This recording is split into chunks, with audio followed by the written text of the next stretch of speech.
Hello, welcome to DeAnn's Art Studio. I'm DeAnn Mealy.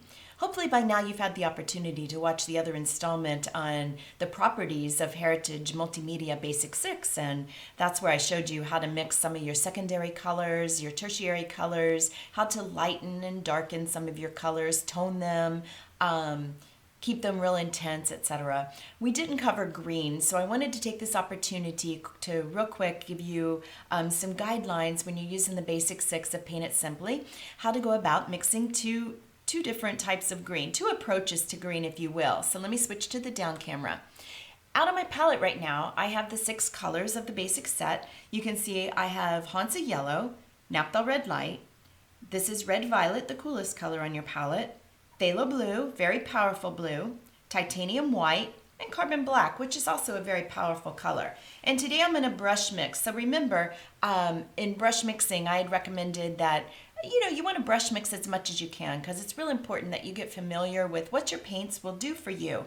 And the only way to do that is to experience it. So you can pre-mix if you feel more comfortable that way, but the more that you brush mix, the easier it will get for you. And it's just all about practicing and training your eyes so that you're able to see color, you're able to see values and intensities. And before you know it, you'll just innately be reaching for red across the color wheel to tone that bright green, because they're complements, so they'll tone each other. Or maybe you have phthalo blue and you're like, oh my gosh, that's a very, very bright blue, and you'll reach across the wheel and you'll grab some orange, being that it'll be Naphthol Red Light plus some Hansa Yellow.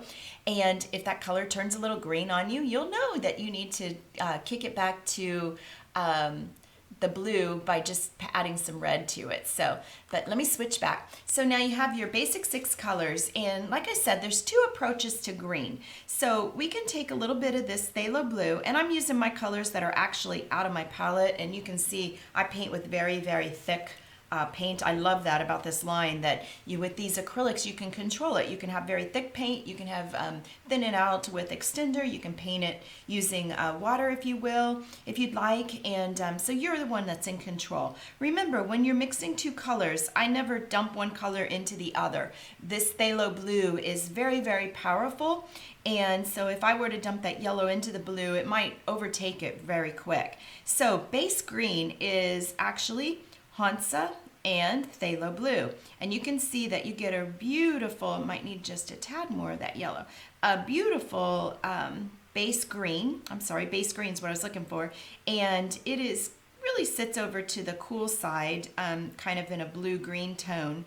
And so that'll give you a really, really pretty, it's a little bright under camera, so let me raise it up for you, tilt it so you can see that you have a really pretty cool green right there. Now, if we wanted to lighten this green, it is going to be pretty intense, but anytime you add another color to it, you are actually toning it. But I could lighten it by kicking over some titanium white over into the color, and then you'll be able to see that you're able to lighten that. Still pretty intense though.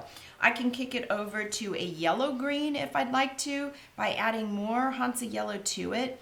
I love this color as a highlight on my leaves, especially if I'm painting a very intense composition with flowers.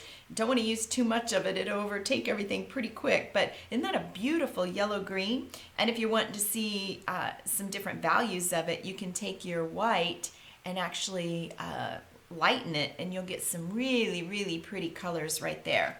Now, I can also kick this intensity down, take it down if you will, by maybe picking up across the color wheel. Across from green is red.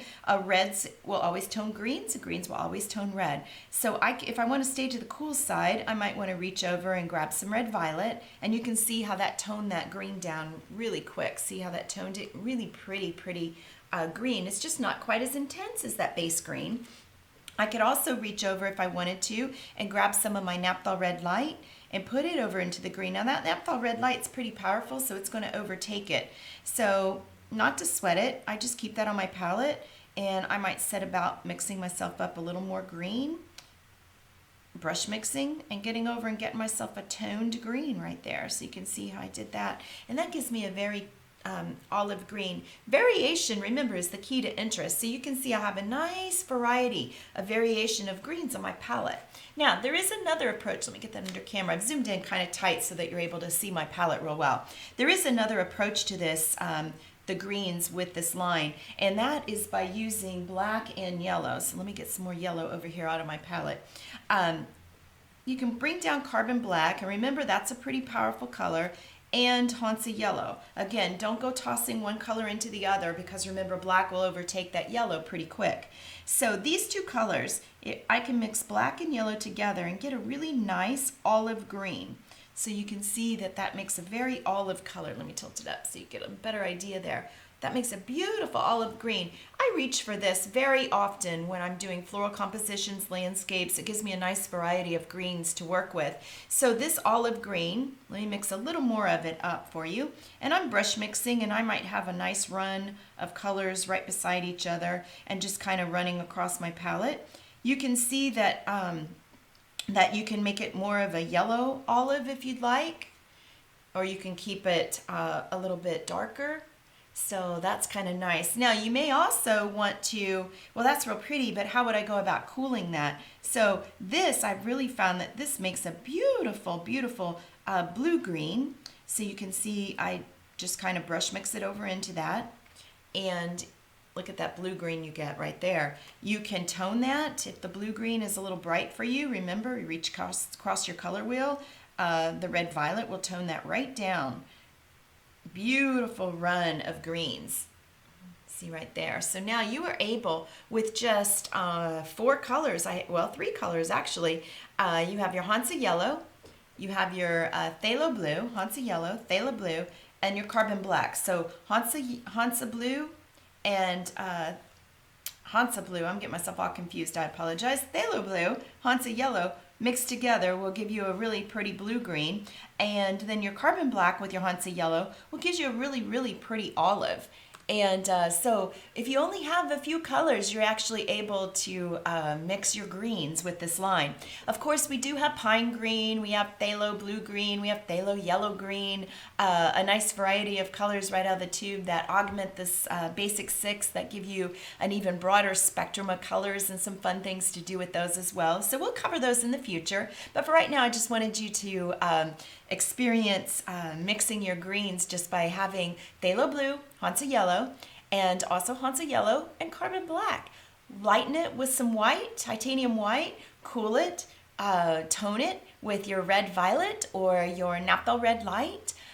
So you get a nice array of colors right there. If you have any questions, feel free to email me, deannsartstudio@aol.com. You can contact me through my website, deannsartstudio.com, or just follow along, check out, subscribe to our YouTube here. I'll be sharing with you some other tips and tidbits on mixing color with this line. Otherwise, I hope you have a great day, and we'll see you again real soon.